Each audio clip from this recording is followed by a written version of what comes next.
AI 에이전트 시스템을 만든다고 하면 다들 뭐라고 생각할까요? 아마 에이전트는 많을수록 좋은 거 아니야? 이럴 거예요. 에이전트를 더 많이 투입하면 당연히 성능도 좋아질 거라는 믿음이죠. 하지만 오늘 분석에서는요, 바로 그 통념에 정면으로 도전하고 실제로 뭐가 중요한 건지 그 과학적 원리를 깊이 파헤쳐 보겠습니다. AI 에이전트를 설계할 때 널리 퍼진 거의 신화처럼 굳어진 생각이 하나 있습니다. 바로 에이전트는 무조건 많을수록 좋다는 건데요. 정말 그럴까요? AI 업계에선 이게 거의 주문처럼 외우는 말이 됐죠. 그냥 전문가 에이전트를 더 넣으면 결과는 계속 좋아질 거야.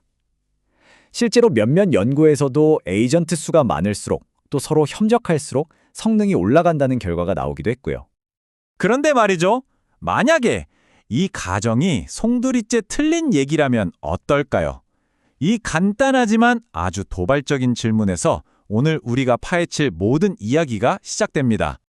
그래서 진짜 똑똑한 연구자들이 팔을 걷어붙였습니다. 그냥 그럴 것 같다는 짐작이 아니라 아주 거대하고 엄격하게 통제된 과학 실험을 통해서 이 통념을 제대로 한번 검증해 보기로 한 거죠. 자, 그럼 이 거대한 실험이 대체 어떻게 설계되는지 한번 들여다볼까요? 이 에이전트는 많을수록 좋다는 신화를 어떻게 시험대에 올렸을까요? 와, 이 숫자 좀 보세요. 180. 이게 그냥 숫자가 아니고요. 연구팀이 테스트한 에이전트 구성의 가지수입니다. 그것도 GPT, 제미나이, 클로드 같은 요즘 제일 잘 나가는 모델들을 총동원해서 말이죠. 정말 엄청나죠. 그리고 그냥 아무 일이나 시킨 게 아니에요. 보세요. 재무추론, 웹서핑, 계획 짜기, 도구 사용 이렇게 아주 성격이 다른 4가지의 복잡한 작업을 시켰습니다. 왜 그랬을까요? 바로 어떤 상황에서든 통하는 일반적인 결론을 얻기 위해서였죠. 연구팀이 비교한 시스템 설계, 그러니까 아키텍처는 크게 5가지였어요. 혼자 다 하는 단일 에이전트, 각자 일하고 나중에 보고만 하는 독립형, 중간에 대장 에이전트가 지휘하는 중앙집중형, 자기들끼리 막 소통하는 분산형, 그리고 이 둘을 섞은 하이브리드까지. 당연히 구조가 복잡해질수록 서로 연락하느라 시간과 에너지를 더 많이 쓰겠죠? 이걸 통신 오버헤드라고 부릅니다. 자, 그럼 이제 드디어 실험 결과입니다. 모두가 믿었던 그 신화가 와르르 무너지는 순간이죠. 과연 어떤 놀라운 사실이 밝혀졌을까요? 결과를 제대로 이해하려면 딱 하나만 기억하시면 됩니다. 바로 작업의 종류인데요. 크게 2가지로 나눌 수 있어요.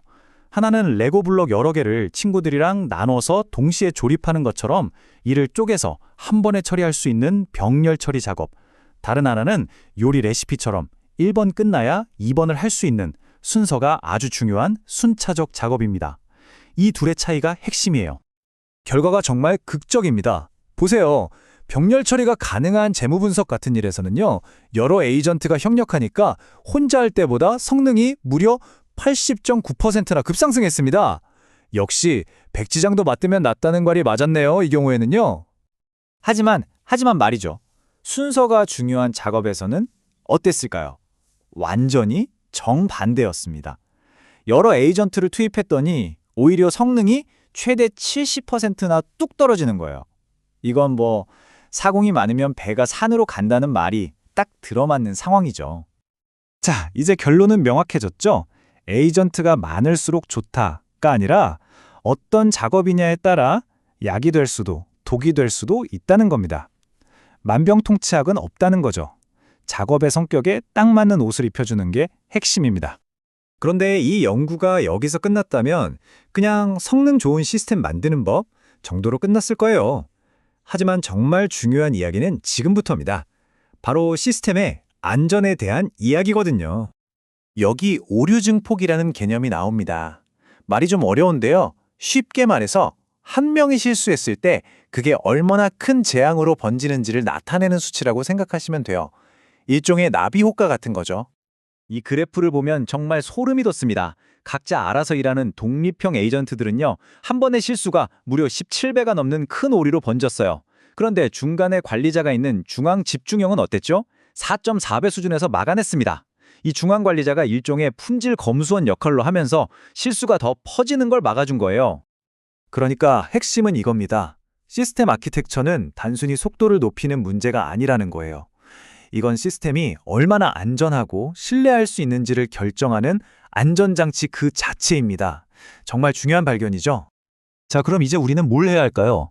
어떤 작업엔 이게 좋고 저런 작업엔 저게 안 좋다는 걸 알았으니 매번 감으로 찍어야 할까요? 아니죠. 이제 추측의 시대를 끝내고 과학의 시대로 넘어갈 시간입니다. 정말 대단한 게 이 연구팀은 분석에서 그치지 않았어요. 우리가 어떤 작업을 딱 주면 거기에 가장 잘 맞는 아키텍처가 뭔지 착하고 골라주는 예측 모델까지 만들어냈습니다. 개발자들한테는 정말 엄청난 선물을 준 셈이죠. 그리고 이 모델 정확도가 얼마나 될까요? 무려 87%입니다. 이건 거의 전문가 수준이죠. 처음 보는 문제라도 열의 9은 가장 효율적인 방법을 찾아준다는 뜻이니까요.